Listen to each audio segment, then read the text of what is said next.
How's everybody doing?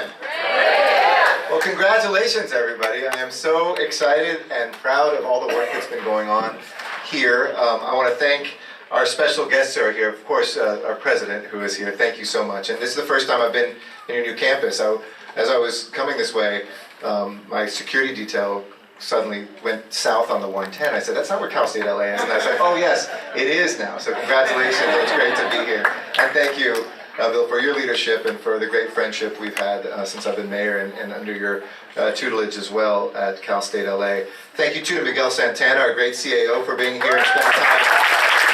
It's a short walk home, so at least I hope you can justify that piece. And my extraordinary Chief of Staff, Ana Guerrero, who herself really is at least 50% responsible. I think I'm 50% responsible for this, you're 50% responsible, and Rafe's 50% responsible. So don't do math with us, but otherwise, it's something that we're very, very proud of. When I became a council member, one of my very first hires was Ana, who I got to know when I was a professor at Occidental.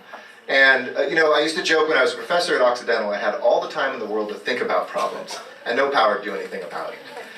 Then suddenly I was an elected official and I realized I had all this power to do things and no time to think. And so I was trying to figure out, how do we marry these two things together? The best of academia and the best of government, so that we could marry power and knowledge. Because so often in government, if you've not actually drunk from the fire hose of government, you don't realize the volume. I mean, 4 million people. We sometimes get contained and consumed by our neighborhood or our issue or our pothole or our stop sign, as well we should, because that's what matters most to each one of us. But multiply that by 4 million, your mind can't contain it until suddenly one day people say, okay, here's the car, here's the steering wheel, go drive. And you realize that so much of your time and your work can just be reactive. And all of you who are neighborhood council leaders know this. All of you that are youth council leaders are learning this, that we do have to react and respond. But if it's the only thing we're doing, then we're never setting a vision for the city. We're never able to kind of chart a course to move that, and instead we're just reacting to whatever's happening. And the tough thing is learning to do both at the same time. So we came up with something way back when called Government 101. I hired Ana because she and I had worked at Occidental College before the 2001 mayoral election to put a progressive agenda together that all mayoral candidates would have to respond to across different categories. Environmentalists used to work on the environment, and housing advocates on housing, and economic development people on economic development, and women's rights people on women's rights. And sometimes they weren't talking to each other, so we put a broad agenda together. And we were so successful with it that it didn't matter whether it was Republican, Democrat, didn't matter which one of the candidates, all of them were saying, oh yeah, that agenda, we want to do it. And I learned from Ana that really creating power was about also sometimes writing the agenda and putting forward the power behind it that people had to respond to in power. And it was so exciting, I decided to run for city council, knowing I wouldn't win. At 29 years old, just got a new pair of shoes literally at the beginning of the campaign and started walking. And I never stopped walking. I still have those shoes that have holes in them. They're lucite now, and they're in my office to remind me of what hard work's about. And lo and behold, we won. And ever since then, we've said we want to take those lessons. And so the first couple of years I was in office as council member, we came up with this thing, Government 101. That was really, now that we had been on the inside, explaining all those things we always thought we kind of maybe knew from the outside, but didn't really know. But we want to just try to shorten that time period and empower people. And I remember when I first started doing this, some of my colleagues on city council said, well, wait a second, if you give people the power to organize, aren't they sometimes going to organize against you? And I said, yeah. That's exactly right. You either trust, forget electoral politics, you're either a small d Democrat, in other words, you believe in democracy, or you don't. Either you want the power or you want to share it, because your vision is you're not always going to be right. Hopefully, we will be aligned, the people that we're empowering and their representative. But you can't count on it being 100% of the time. And those times when you're not, it should give you pause to think, well, what can I do better? And why aren't we aligned? And maybe you can learn something from those folks that you represent at the same time you're trying to do the same for them. The Government 101 was such a success that we kind of built on that. We did Government 102 and 103. We started focusing on housing. We did entire things just on parking. And I remember in East Hollywood, it was interesting because, as you know, there's no more contentious part of city government, the local level, than land use. Right? I always say land use is a full contact sport. And I remember in East Hollywood, which is one of the most densely populated parts of the city, we had gone through kind of some housing 101, talking about affordable housing and development. And there was a site that finally now is going to be developed, I think, where the old Sears building was near Santa Monica and Western. And in the LA riots, and for some of the younger people in this room, you can ask somebody around here what those were. But in the unrest that followed, that was one of the stores that had kind of been damaged and basically shut down. It was sold, and when the developers came to present to the community and said, hey, what do you want here? And they did the old-fashioned, well, you know, we'll show a 3-story version, a 4-story version, a 5-story version. We know we're not going to get the 5. We pray we might get the 4, but at least we can pencil out with a 3-story version of housing above a store. An amazing thing happened because universally, and we didn't tell anybody to do this, the residents who lived there said, go 5 stories in this neighborhood. It might not be the right thing for other neighborhoods, but they said, we want 5 stories here because we need more housing. And can you put a Target store underneath? Even though just down the street at La Brea and Santa Monica, a Target store had just opened. And the developer said, well, wait a second, there's a Target just down the street. And they said, well, we know that if we can go to a Target store right here, we don't have to get on the bus or find a car and drive even what might seem like only 3 miles, but in rush hour, that's a half hour away from our kids. Put it right here. And it showed me that when you empower people to actually know what it is that they're talking about, give them the tools to articulate that you can create something incredibly powerful. Now, I come forward to becoming mayor, and I said, how do we get this to go citywide? And we had an amazing partner in Cal State, Los Angeles. And Rafe, who I had known for many years, who was the right guy because he's been both into the dark side of government and he's lived in the light of academia. So he's in the perfect gray area where most things happen in the world that are effective.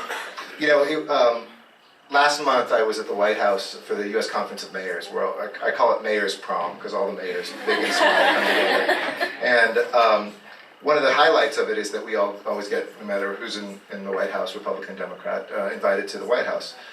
And President Obama had about 150 of us mayors in the East Room of the White House, did a little thing for the press and then closed the doors. And now he said, okay, you guys can ask me anything you want. And it was exactly 365 days out from him leaving office. So it was that moment where he realized, I got a year left, ask me anything. And one mayor from Indiana said, how do you do what you do and keep doing it? And he said so many really interesting things. I mean, this is the wisdom of somebody who's been president for 7 years, admitting mistakes he had made, things that he's learned. He said, you know, first of all, don't live and die by the headlines of the day. I don't care how people think about you or the editorial. He said, remember Ebola? Remember how Ebola was going to kill us all? And like in the second week, everybody's saying the federal government totally bungled it, didn't know what it was doing. He said, first of all, we've never had an Ebola outbreak in the United States ever. There's one tragic individual who came with Ebola who passed away.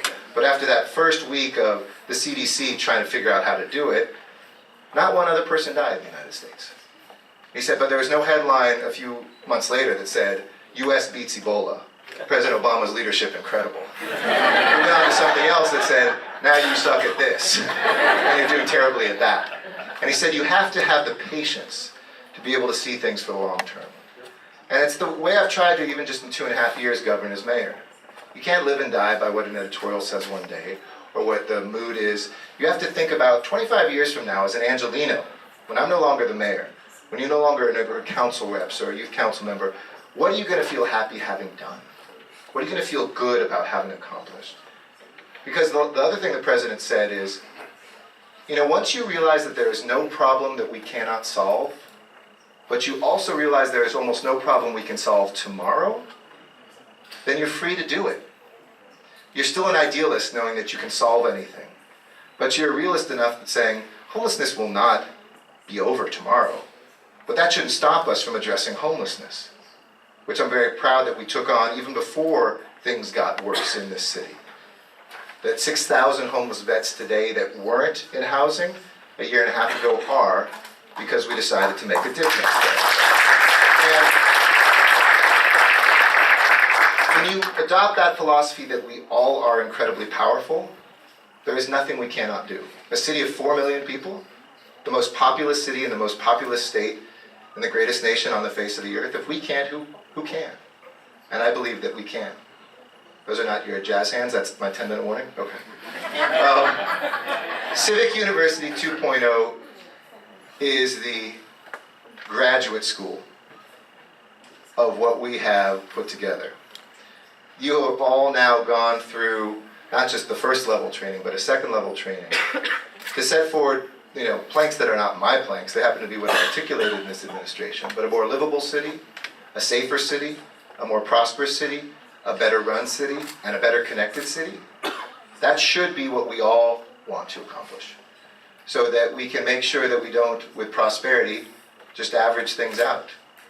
I can say unemployment's down by 45% since I've become mayor, but tell that to somebody without a job. I can say that our crime rates are as low as they were in 1953, but tell that to somebody who lost a loved one last week. I can say that we are a city which is getting through the drought and we've reduced our water use, but that doesn't mean anything if everybody starts turning on their sprinklers again because we had a couple days of El Nino weather. And I can say that our bond rating has gone back up, but that doesn't mean anything if 2 years from now we're back in debt because we're not making responsible decisions and we have to cut again like we did during the recession. And all of those things mean nothing if we don't find each other, if we don't connect with one another. That's the final and maybe most important plank, which even though I have a deputy mayor for each one of those first four, I've told everybody in my entire team we have to own the idea of finding each other. Whether it's data, like you've learned, that connects us to think about a problem differently, and to realize that, one part, if we want to, every part of town can say, we've really been screwed over. And I can tell you, because when I go around the city, it'd be like, the Valley hasn't got its fair share. South LA hasn't got its fair share. The East Side has definitely not gotten its fair share. West Side, we've paid and we have not gotten our fair share. Everybody is very convinced they've not gotten the fair share. But once we find each other and realize that actually it's then a common struggle that may manifest in different ways in different parts of town, we can say, well, what are we going to do to come together? For somebody in West LA to own that in South LA, as of 6 months ago, it took 3 times as long to get a bulky item off the street. That should be something that folks in West LA own. And similarly, for somebody who sees that the West Valley pays a little bit less for some of their water because it's hotter, that's something that somebody on the East Side can own too and realize maybe there may be some justification. When someone says, why do I have fewer police officers here in the North Valley than in South LA? Well, you can look at statistics that back that up, so it's not just that we measure everything by equal parts. We look at what's the right thing to do in a city. That's why we pool our money together in taxes. That's why we make decisions. That's why we elect people to weave through that. So congratulations on what you put forward today. You've had a tough, this is like American Idol, government stuff. It's, and we know who J-Lo is, right? But it has been a tough thing to go through. But as graduates, I want you to take that power. I want you to take that power and hold that power and pass that power on. Because the city will look back on the City of Angels as one that won't be delivered by me or Anna or our CAO or by our city council. It will be delivered by you. And I'll be proud that we've had hopefully a small part in pushing that empowerment back to the people where it belongs. Thank you so much, and I'm happy to answer some questions.